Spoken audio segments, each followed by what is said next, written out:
창세기, 출애굽기, 레위기, 민수기, 신명기를 통틀어서 모세오경이라고 하며 유대교에서는 토라라고 부릅니다. 그리고 모세오경의 마지막 책은 신명기입니다. 간혹 사람들은 신명기를 가스 커맨더, 즉 신의 명령이라고 생각하는 분들이 계시는데 이것은 신명기의 참된 의미를 오해하고 계신 겁니다. 신명기는 영어로 듀터로노미로서 다시 명령한다는 의미입니다.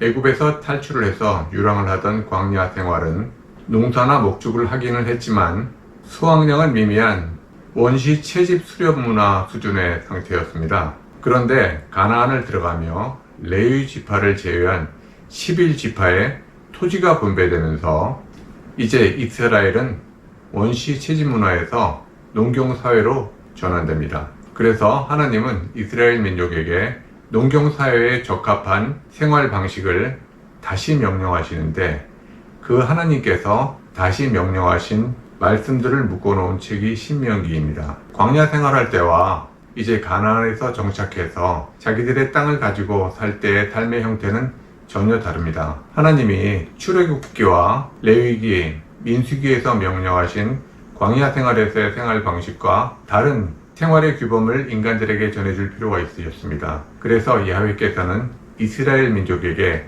새로운 삶의 법칙을 전달하십니다. 성경에서 하나님께서 인간 생활의 전반에 걸쳐서 상세하게 설명을 해주시고 삶의 방식을 알려주신 것은 성경에서 신명기가 마지막입니다. 그래서 저는 신명기가 성경의 진수라고 생각합니다. 하나님이 우리에게 마지막으로 전해주신 말씀, 고대 이스라엘로부터 지금까지 전해져 내려오는 마지막 말씀이 신명기에 기록되어 있습니다. 그래서 우리가 굳이 율법을 따른다면 예전의 율법이 아니고 가장 최근에 하나님께서 우리에게 명령하신 신명기를 따르는 것이 옳다고 생각합니다.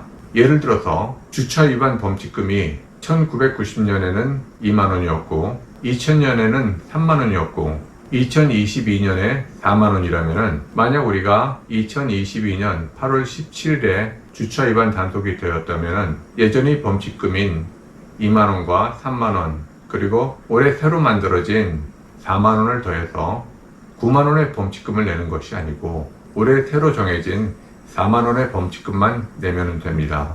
그런데 어떤 목사들은 11조가 레위기와 민수기에 언급되어 있으니 레위기와 민수기에 있는 것 20%, 그 다음에 신명기에는 매 3년마다 11조를 내라고 했으니 3.3%, 그래서 11조를 총 수입의 23.3%를 내야 된다는 터무니없는 주장을 하기도 합니다. 제가 예전에 다니던 교회의 담임 목사는 수입이 없더라도 생활비의 10%를 11조로 내야 된다고 하더니 또 어떤 목사들은 국가가 주는 재난지원금에서도 11조를 내야 된다고 성도들에게 강요를 하기도 한다고 합니다. 제가 신명기에 대해서 이야기하고 싶은 것은 신명기는 이스라엘 사람들이 가나안 땅에 들어가고 난 다음에 생활 방식을 하나님께서 가르쳐 주신 겁니다. 과거 광야 생활에서의 삶의 방법과 가나안 땅에 들어가서 자기의 농경지를 가지고 정착 생활을 할 때 생활의 모습은 사뭇 다릅니다. 그래서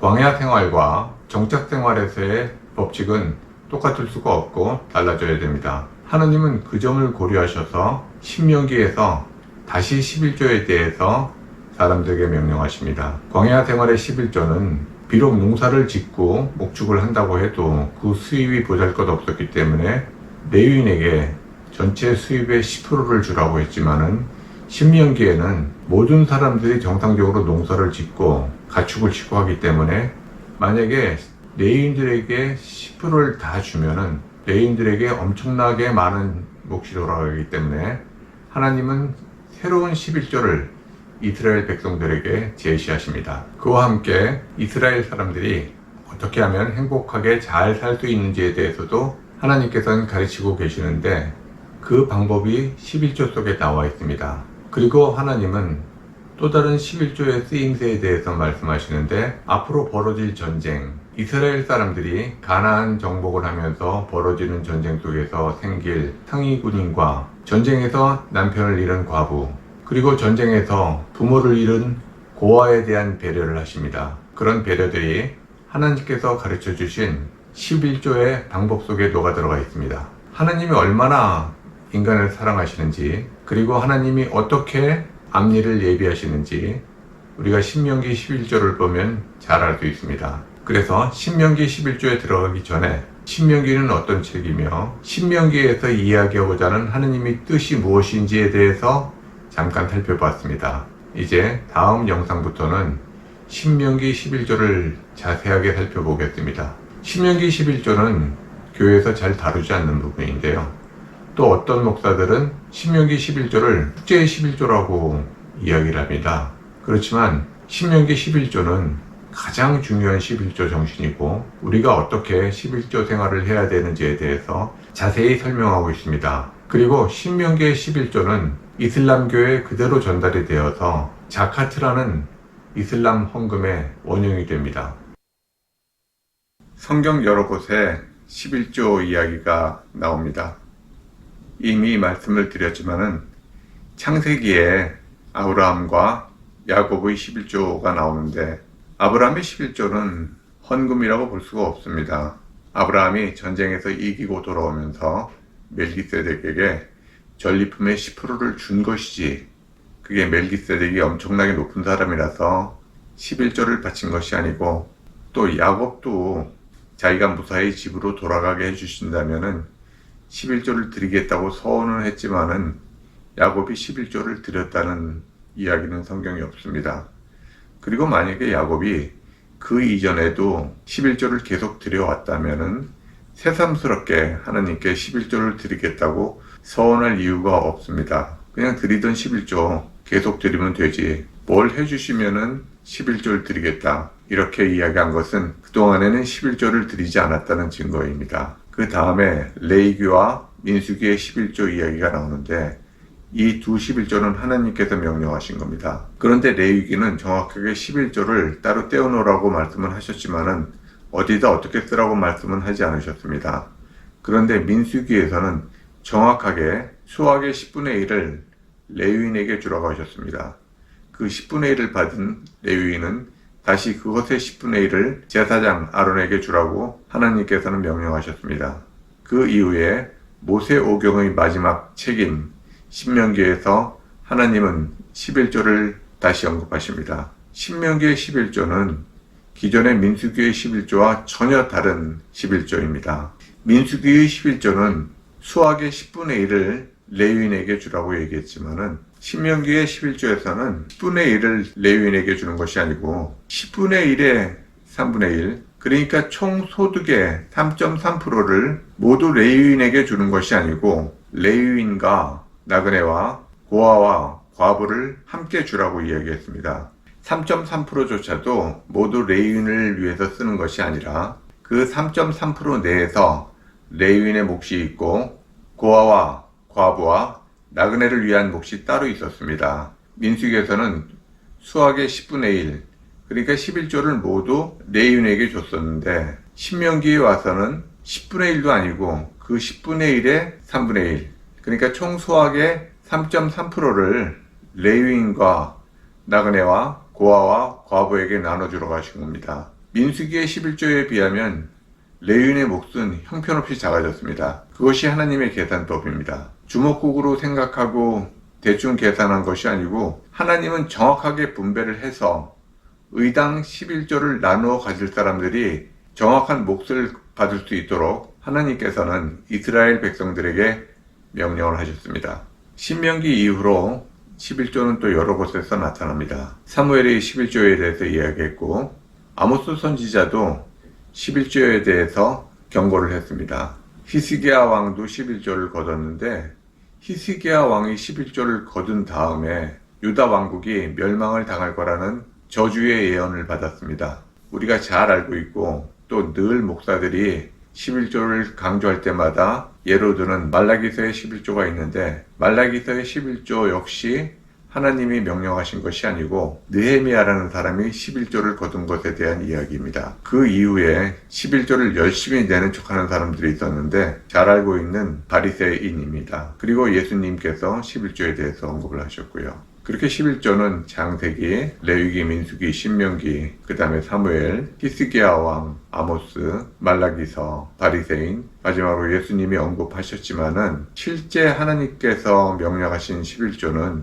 레위기와 민수기, 신명기가 전부입니다. 나머지는 하나님하고 상관없는 11조고 하나님은 그 이외에 11조를 하라고 명령도 하지 않으셨습니다. 그리고 우리가 잘 아는 유명한 왕인 다윗이나 솔로몬도 11조를 했다는 얘기는 없고 베드로나 바울이나 요한이나 요셉이나 누구도 11조를 했다는 근거는 없습니다. 성경이 정확하게 11조를 냈다 아니면 11조를 드렸다 이거에 대한 언급은 없습니다. 어떤 선지자도 아니면 요나도 11조를 드렸다는 이야기는 없습니다. 하지만 하나님은 분명히 11조를 명령하셨는데 신명기에 들어오면서 11조 방법은 아주 다른 방향으로 바뀝니다. 하나님께서는 11조를 사람들에게 네가 먹으라고 이야기했습니다.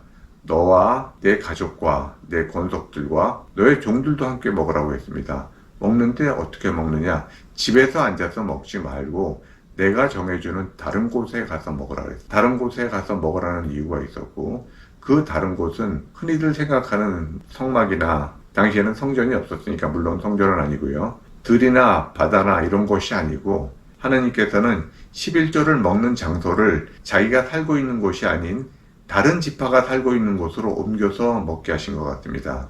왜 다른 지파가 사는 성읍으로 옮겨서 먹어야 되느냐?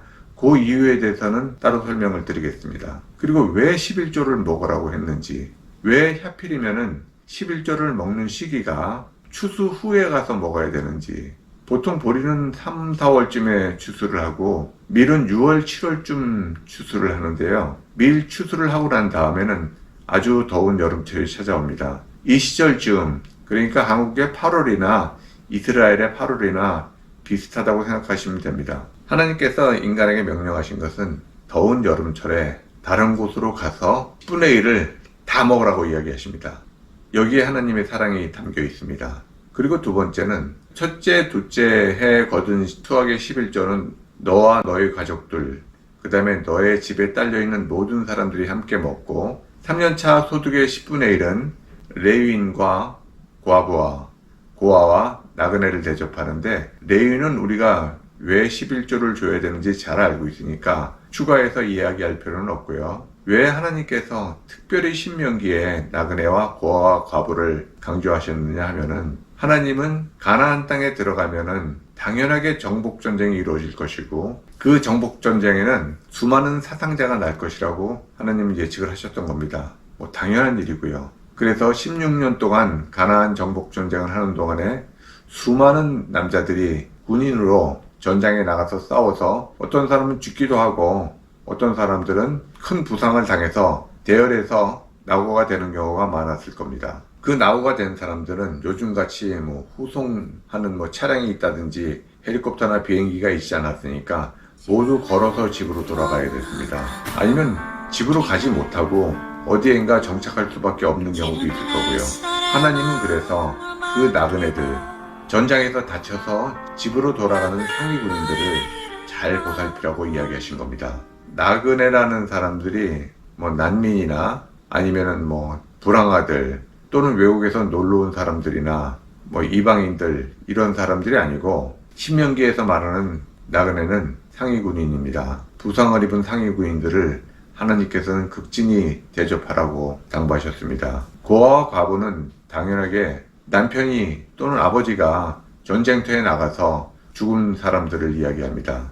예수님도 특별히 고아나 과부에 대해서 구제할 것을 강조하진 않으셨습니다. 그런데 하나님께서는 창세기에도 출애굽기에도 민수기에도 고아나 과부를 잘 거두고 잘 대접하라고 말씀하지 않으셨는데 신명기에서 고아와 과부를 꼭 집어서 이야기하신 것은 전쟁이 일어날 것이고 남편을 잃는 과부와 부모를 잃는 고아가 많이 생길 것을 염려하셔서 그런 사회적 약자를 무시하고 방관하지 말고 너희들이 매 3년마다 소득의 10분의 1을 따로 떼어서 레인과 마찬가지로 부상당한 군인들, 남편을 잃은 과부, 그리고 부모를 잃은 고아들을 잘 보살피고 보호하라는 명령을 하신 겁니다. 그것이 11조의 정신입니다. 누구에게 주는 것이 아니고 교회에다 주는 것이 아니고 아니면 하나님께 드리는 것이 아니고 너희들이 수확한 곡식과 너희들이 키운 짐승과 포도주와 독주를 너희 마음껏 마시라고 하나님께서는 이야기하셨고, 그것을 먹고 마시면서 휴식을 취하라고 말씀하셨습니다. 그것이 하나님께서 주신 11조의 정신이고, 전쟁 때문에 생긴 상위군인과 고아와 과부도 잊지 말고 꼭 챙기라고 당부를 하셨습니다. 그 11조에는 물론 레위인의 몫이 들어 있습니다. 오늘은 신명기 11조의 대략적인 의미를 살펴봤습니다. 신명기 11조는 워낙 중요하고 우리가 그 내용에 대해서 자세히 살펴봐야 될 이유가 있기 때문에 대략적으로 살펴보고, 다음번에 왜 하나님께서는 수확의 10분의 1을 먹으라고 하셨는지, 왜 집에서 먹지 말고 다른 곳에 가서 먹으라고 하셨는지, 그 이유에 대해서 살펴보겠습니다. 신명기 11조를 보면서 느낀 것은 하나님은 정말 사랑이 많으신 분이다. 백성들도 사랑하시고 사회적 약자인 상위군인과 고아와 과부도 일일이 챙기시는 분이 하나님이시구나 하는 생각을 하게 되었습니다. 11조는 절대 어디다 바치거나 그런 헌금이 아닙니다. 11조는 우리 생활의 지혜고 반드시 그렇게 살아야 될 삶의 규범이기도 합니다. 다음번에 계속해서 신명기 11조에 대해서 살펴보겠습니다. 신명기 11조는 11조의 정수이고 우리가 꼭 지켜야 되는 11조라고 저는 생각합니다. 율법이다 아니면 율법이 아니다 이런 걸 떠나서 신명기 11조는 하나님의 지혜와 하나님의 사랑이 그대로 녹아서 스며들어 있는 11조라고 생각됩니다. 이전의 민수기 11조에서는 수확의 10분의 1, 즉 11조를 모두 레위인에게 주는 것이었습니다. 그렇지만 신명기에서는 10분의 1의 소득을 어떻게 사용하는지 하나님이 알려주시는데요. 민수기와 다른 농경사회로 들어가면서 우리가 어떻게 우리의 11조를 사용해야 되는지 하나님이 그 방법을 제시해 주고 계십니다. 단순하게 레위인에게 주는 것이 아니고 전체 인구에서 차지하는 레위인의 비중과 16년간의 정복전쟁에서 생길 상위군인과 부상자들, 그리고 귀향자들, 고아와 과부들에 대해서 우리가 어떻게 대접하고 돌봐줘야 되는지 또한 하나님은 신명기 11조를 통해서 설명하고 계십니다. 오늘은 신명기 11조에서 우리가 수확한 것의 10분의 1을 먹어야 된다고 가르치신 것에 대해서 살펴보겠습니다. 신명기 14장 22절, 너는 마땅히 매년 토지소산의 11조를 드릴 것이며, 드릴 것이면은 영어의 셋어사이드를 번역한 것인데 따로 떼어놓다라는 의미입니다. 우리나라 성경은 따로 떼어놓는다는 의미의 셋어사이드를 항상 드린다 이렇게 번역을 하는데 잘못된 번역입니다. 즉 11조는 어디다 드리는 것이 아니고 따로 떼어놓는 것입니다. 영어 성경에서 표현하고 있는 것처럼 set aside, 따로 떼어놓는다고 말하는 게 옳습니다. 민수기에서와 달리 신명기에서 바뀐 11조의 내용입니다. 신명기 14장 23절, 내 하나님 여호와 앞 곧 여호와께서 그의 이름을 두시려고 택하신 곳에서 내 곡식과 포도주와 기름의 11조를 먹으며 또 내 소와 양의 처음 난 것을 먹고 내 하나님 여호와 경유하기를 항상 배울 것이니라. 따로 떼어놓은 11조를 가지고 여호와께서 그의 이름을 두시려고 택하신 곳으로 가야 됩니다. 택하신 곳은 흔히들 생각하는 성막이 있는 곳이 아닙니다. 어떤 사람들은 성전이니 예루살렘이니 이렇게 이야기하기도 하는데 당시에는 성전이나 예루살렘은 없었습니다. 추측은 자유지만은 성막이 있는 곳으로 모인다는 것도 말이 되지 않습니다. 출애굽 당시에 이스라엘 전체 인구가 약 200만에서 260만 정도의 인구를 보는데 광야 생활 40년 동안의 인구는 늘었을 것이고 가나안 정복전쟁이 끝난 후에는 인구가 더 늘어날 수도 있을 것입니다. 200만 명이 넘는 사람들이 한 곳에 모여서 한 달이나 한 달 이상 머문다면은 먹는 것이야 가져간 것을 먹으면 된다고 하지만은 거기서 나오는 쓰레기와 배설물들은 어떻게 처리하겠습니까? 당시는 쓰레기 처리 시스템과 정화조나 아니면 화장실 같은 것이 지금과는 비교도 할 수 없는 낙후된 상황이었는데 어느 한정된 장소에 200만 명 이상이 모인다면은 도저히 그 상황을 감당할 수가 없었을 것입니다. 하나님은 택하신 장소를 한 곳이 아니라 여러 곳으로 분산해서 사람들을 보내셨을 텐데 그것에 대한 단서가 신명기 12장에 나옵니다.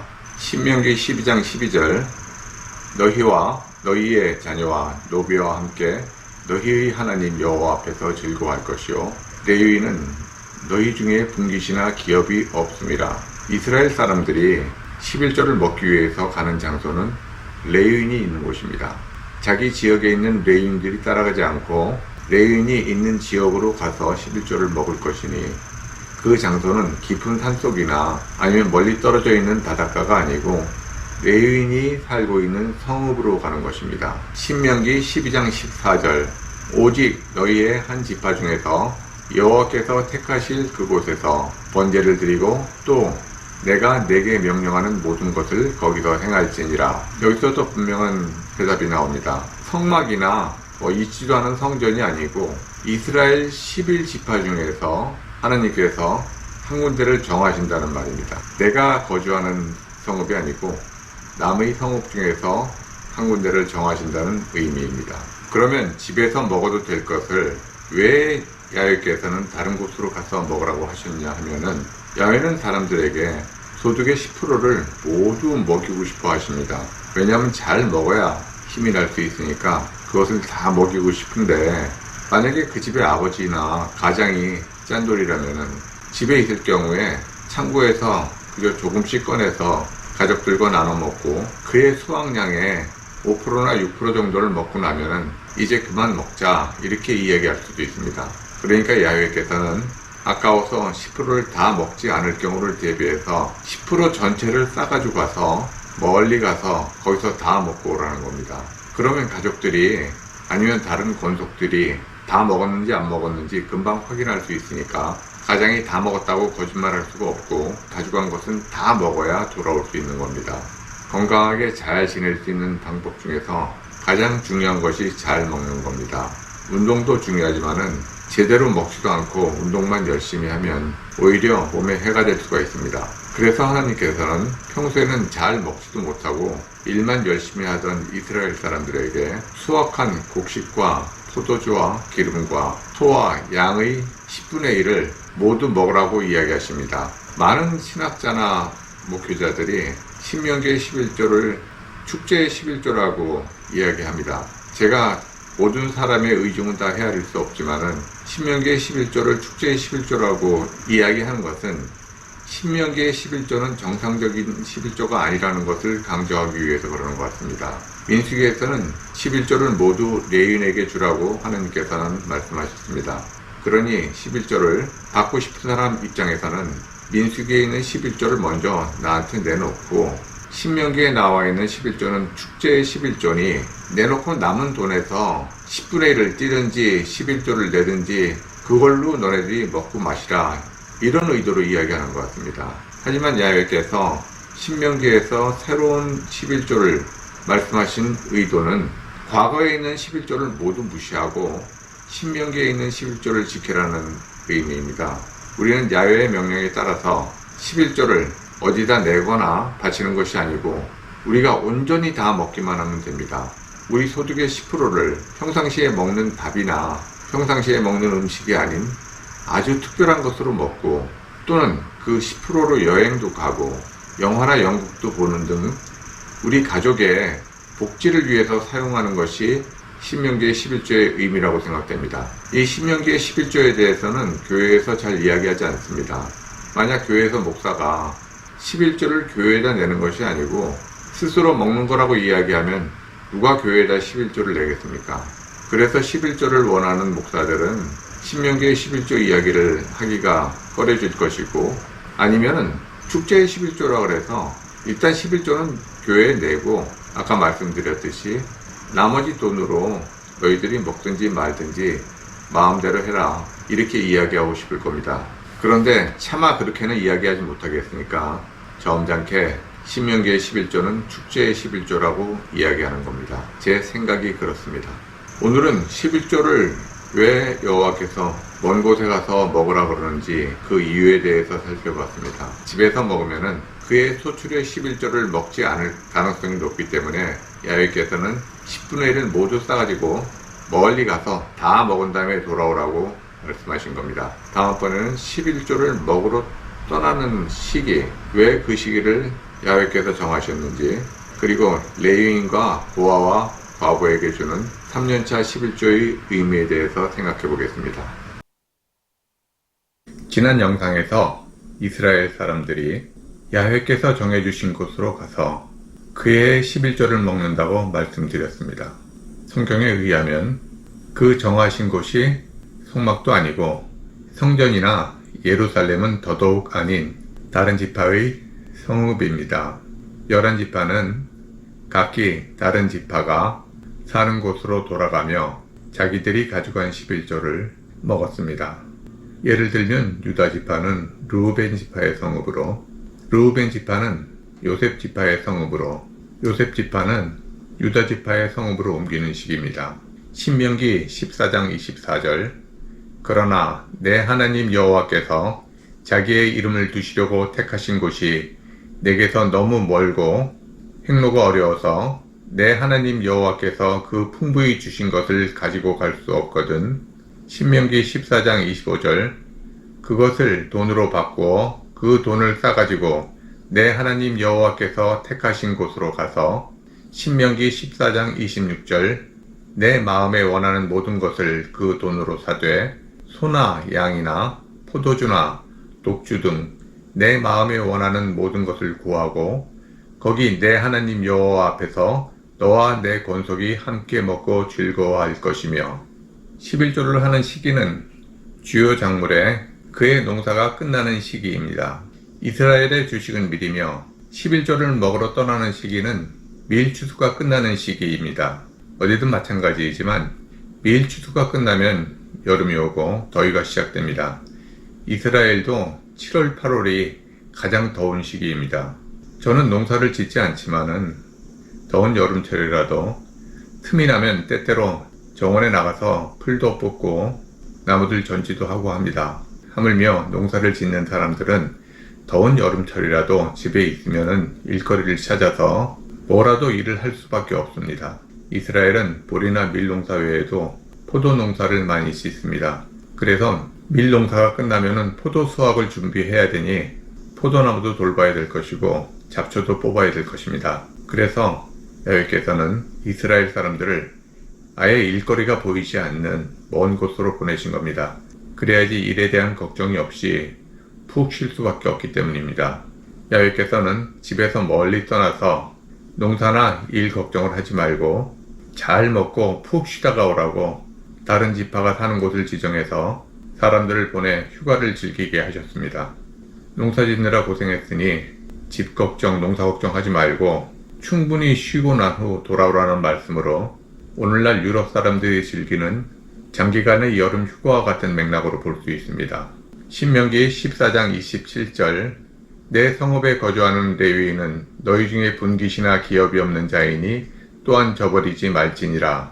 3년차 11조는 고아, 과부, 나그네와 함께 레위인에게도 주지만은 특별히 레위인들은 1, 2년차 11조, 스스로 먹는 11조에서도 챙겨주라고 당부를 하십니다. 신명기 14장 28절, 매 3년 끝에 그의 소산의 10분의 1을 다 내어 내 성읍에 저축하여, 신명기 14장 29절, 너희 중에 분깃이나 기업이 없는 레위인과 내 성중에 거류하는 객과 및 고아와 과부들이 와서 먹고 배부르게 하라.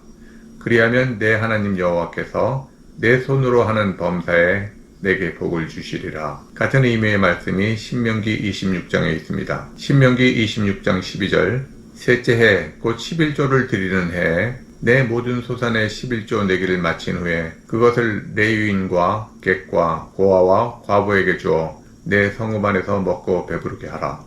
야훼께서는 11조를 3년 단위로 구분하셨습니다. 첫째 해와 둘째 해의 11조는 너와 내 가족 그리고 종들이 모두 함께 모여서 멀리 떠나서 먹고, 세 번째 해의 11조는 레위인과 나그네 즉 객과 고아와 과부에게 나눠주라고 하셨습니다. 민수기에서는 수확의 10%를 모두 레위인에게 주라고 하셨는데 신명기에서는 소득의 3.33%를 레위인과 객과 고아와 과부에게 주라고 하셨으니 레위인의 몫이 형편없이 줄어들었습니다. 이 3.33%에는 하나님의 계산법이 담겨져 있고 하나님의 사랑과 지혜가 또한 담겨져 있습니다. 이전에도 설명드린 바 있지만은 레위인 중 30세에서 50세까지 장정의 숫자는 8,580명이었으며 출애굽 당시 이스라엘 인구 중 장정의 숫자는 60만 3,550명이었습니다. 60만 명 중에서 8,580명의 비율은 1.4%입니다. 레위 지파가 다른 11지파의 소득 중에 1.28%를 받으면 전체 소득의 약 1.4%를 받는 것이 되니 각 지파에게 부가 공평하게 돌아가는 것이 됩니다. 그리고 3.33%에서 레위인의 몫인 1.28%를 제외한 2.05%를 나그네와 과부와 고아에게 나누어 주면 됩니다. 신명기 이외의 성경에서는 나그네, 과부, 고아에 대한 구체적인 구제에 대한 언급이 없습니다. 야훼께서는 16년간에 걸친 가나안 정복 전쟁을 염두에 두시고 나그네로 표현된 전쟁에서 부상을 입고 홀로 쓸쓸하게 고향으로 돌아가는 전쟁 영웅들과 전쟁에서 남편을 잃은 과부, 전쟁으로 부모를 잃은 고아들을 잘 돌봐주라고 11조 방법을 통해서 당부하셨습니다. 이슬람에는 자카트라는 종교세가 있습니다. 자카트는 빈민을 구제하는 구빈세이며 이슬람 교도의 5대 의무 중의 하나입니다. 일반적으로 성인이 된 무슬림이 내야 되는 자카트는 해마다 최저 생계비를 제외한 전 재산의 약 2.5% 정도입니다. 자카트는 재산세 형태의 구빈세이며 신명기의 11조와 유사한 형태를 띠고 있습니다. 이슬람은 이 자카트로 실제 구제 활동을 하고 있으며 이슬람교 전파의 중요한 수단이기도 합니다. 신명기의 11조는 야훼께서 마지막으로 사람들에게 명령하신 11조입니다. 그리고 신명기의 11조는 현대를 살아가는 우리에게도 적용시켜 볼 수 있습니다. 소득의 6.66%는 나와 내 가족의 복지를 위해서 사용합니다. 여행을 갈 수도 있고 외식도 하며 취미생활도 할 수 있습니다. 소득의 3.33%는 세금도 내고 교회에 연보도 하며 구제나 이웃을 접대하는 데 쓰면 됩니다. 현실에 맞지 않는 부분도 있지만은 신명기 11조의 기준은 우리 삶의 기준이 될 수도 있습니다. 지금까지 몇 차례에 걸쳐서 신명기의 11조를 살펴봤습니다. 11조가 율법이니까 안 지켜도 된다. 아니면은 지금도 지켜야 된다. 이렇게 두 가지로 양분되어서 주장을 하고 있습니다. 11조를 내고 말고는 본인의 자유입니다. 하지만 하나님께서 시키지 않은 짓을 굳이 할 필요가 있을까 하는 생각입니다. 하나님은 분명히 마지막 명령에서 11조는 이렇게 사용하라고 말씀하셨습니다. 6.66%는 너와 내 가족이 먹고 3.33%는 레위인과 나그네와 고아와 과부를 위해서 쓰라고 말씀하셨습니다. 만약에 11조를 굳이 하고 싶으면은 하나님께서 명령하신 대로 하면 됩니다.